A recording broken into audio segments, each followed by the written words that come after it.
नमस्कार। पिछली वीडियो में मैंने अपने गांव के बारे में बात करते हुए बताया था कि हमारे गांव का धार्मिक महत्व क्या है, क्या उसकी पृष्ठभूमि है, क्यों हमारा गांव इतना फेमस है। तो उस कड़ी में मैं आगे आपको बताना चाहूँगा कि देखिए, एक आदमी अपने गांव की चर्चा क्यों करता है बार बार, जैसे मैं बार बार करता हूँ। कई मेरे दोस्त कह देते हैं, यार आए तुम्हें तो 63 साल हो गए तो अभी भी गाँव में रहता है। क्योंकि गाँव से ना उसकी जड़ें जुड़ी होती हैं, उसके परिवार की यादें होती हैं, उसके बुजुर्गों की बनाई हुई कई निशानियाँ होती है। जब भी वो उनको याद करता है ना, उसका मन करता है मैं अपने गांव की बात करूं, मैं गांव का जिक्र करूं। तो मैं आपको बताऊंगा कि हमारा परिवार वहाँ पे कैसे, कौन कौन हमारे मेन थे। देखिए, सारों का नाम लूँगा ना बहुत समय लग जाएगा। मैं 7 पीढ़ी पहले से शुरू करता हूँ। 2 भाई थे, लाला नथनराम, लाला बालाराम। वो दोनों भाई जो ना बहुत धार्मिक प्रवृत्ति के थे। उन्होंने गांव में फल्गु तीर्थ के ऊपर अपने हाथों से चूना पीस कर शिवजी का मंदिर बनाया था, जो आज भी है। हमारे मंदिर का कॉम्प्लेक्स एक ही कॉम्प्लेक्स था गांव में, जो हमारे बुजुर्गों ने बनाया था। वो टाइम पे आगे आने वाली पीढ़ी ऐड करती है। वो आज भी उसी तरह सुरक्षित है, सेफ है, सुंदर है, वेल मेंटेन्ड है। तो उसके बाद जो ना ये खानदान आगे चला।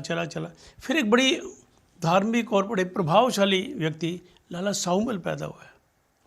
साहूमल का इतना नाम था कि हमारे खानदान को ना साहू के, जैसे मैं गांव में जाऊँ, ये कौन है भाई, नुके साहू के हैं, ताऊ साहू के, मतलब ये साहूमल की औलाद हैं। साहूमल का नाम पूरे एरिया में इतना था कि उनके नाम की धूम थी। उसके बाद उनके आगे पैदा हुए लाला धनपत राय, वो बहुत धार्मिक आदमी थे, वो बड़ी धार्मिक प्रवृत्ति के थे। और ये देखिए कितनी कैसी प्रवृत्ति रही होगी कि लोग उनको बनिया होने के बावजूद, अग्रवाल होने के बाद भगत जी कहकर बजारते थे। हालांकि भगत जी तो पंडित लोगों को कहा जाता है हमारे यहाँ, उनको भगत जी कोई नाम से नहीं कहता, उनको भगत जी कहते। उन्होंने भी अपने टाइम में मंदिर बनवाए, वहाँ पे घाट बनवाए, शिवालय बनवाए, धर्मशाला के लिए ज़मीन दी।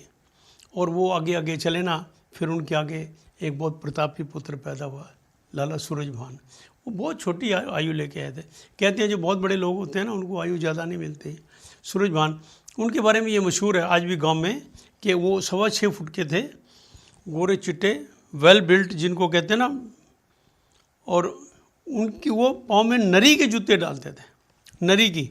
आज भी गाँव वाले लोग बताते हैं कि भाई तेरा दादा परदादा ऐसा था, नरी की जूती डालता था। गांव के एक किनारे पे होता था ना, तो दूसरे किनारे तक नरी की जूती की आवाज़ जाती थी। इतनी शान से, इतनी उससे रहा करते थे वो। उसके बाद उनके 2 पुत्र हुए, लाला सूरजभान और लाला ज्योति प्रसाद। हम जो है ना लाला सूरजभान की संतान है। फिर आगे उनके 5 बच्चे हुए। उनमें सबसे छोटी जो थे उनके संतान लाला रामस्वरूप, मैं उनका पुत्र हूँ। तो वो लोग जो है ना पता नहीं कब से गांव में रहते थे, पूरी हिस्ट्री तो हमें नहीं पता। कोई तो लोग कहते हैं 350 सालों से थे, कोई कुछ कहता है। लेकिन हमारे गांव में ना हथीरा देवी की बहुत मान्यता है। हमारे बुजुर्ग भी हथीरा देवी को मानते थे। इसका मतलब उस इलाके के जो लोग थे ना, वो सारे मानते थे। वो, मेरा कहने का तात्पर्य है कि हमारे खानदान में लगता है उसी एरिया के थे। हो सकता है फर्ल के हों या आसपास के किसी गांव के हों, लेकिन ज़्यादा संभावना ये है कि वो फर्ल के रहे होंगे। क्योंकि आज भी हमारे बुजुर्गों द्वारा बनाई गई हवेली आज भी है। लेकिन कुदरत की माया देखो, उसके बाद 2 बहुत सुंदर बड़ी हवेलियाँ बनी, लेकिन वो समय की मार को नहीं सहन कर पाई। क्या कारण हुआ नहीं कोई कह सकता। मैं जिस हवेली में पैदा हुआ, जिसमें रहा, वो हवेली आज नहीं है। लेकिन उनसे पहली पीढ़ी ने जो बनाई थी वो हवेली आज भी है। और आप देख ही रहे होंगे वीडियो में। ये एक ऐसी कहानी है जो ये बताती है कि हमारा उस गांव से कितना पुराना नाता है।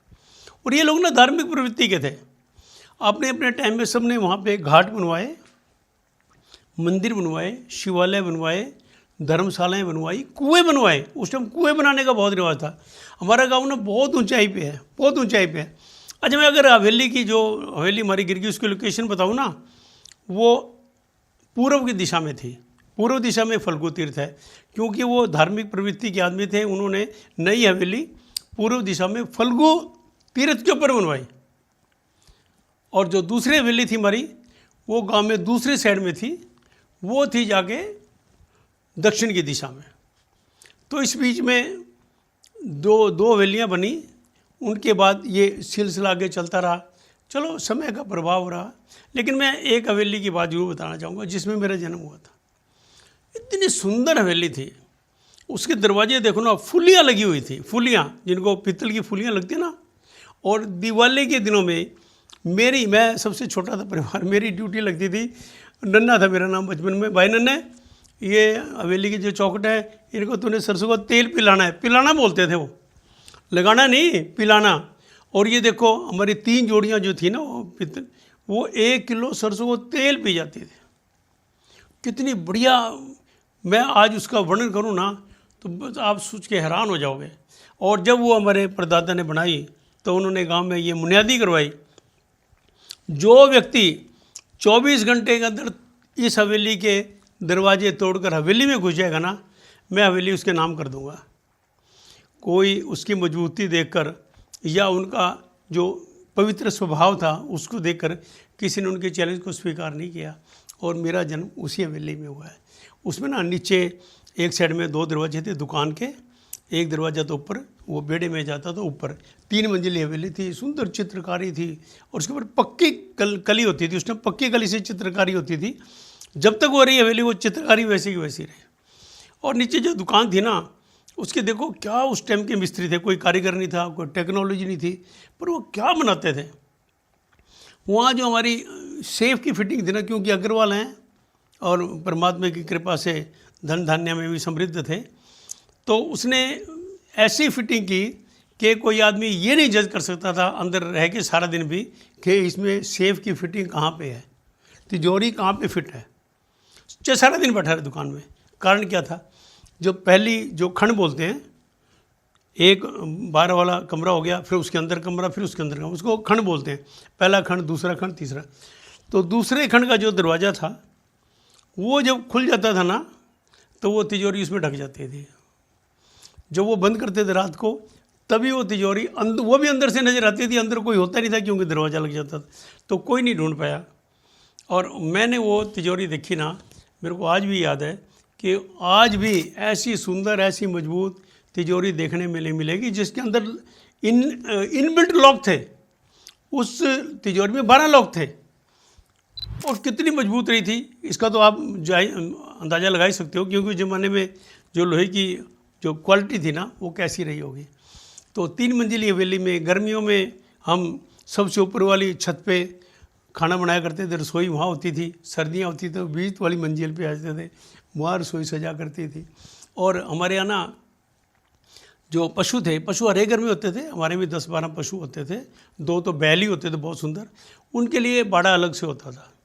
उस बाड़े के अंदर पशु रहते थे, वहीं पे उनके लिए पानी का अरेंजमेंट होता था, वहीं उनकी वो बनी हुई थी जहाँ पे उनके लिए घास डालते थे।